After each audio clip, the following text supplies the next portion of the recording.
জল খেতে নি। ওই দেখ জুতো পরিষ্কার করছে, দাঁড়া তোর জল ঘাটা ছোটাচ্ছি।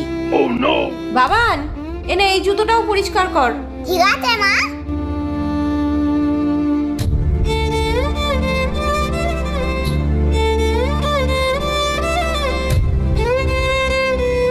বাবান, এনে এই জুতোটা নে, আমি আরো জুতো আনছি। ধুৎ, আমি যে কানো জুতো ধুতে আসলাম আর ধোবই না।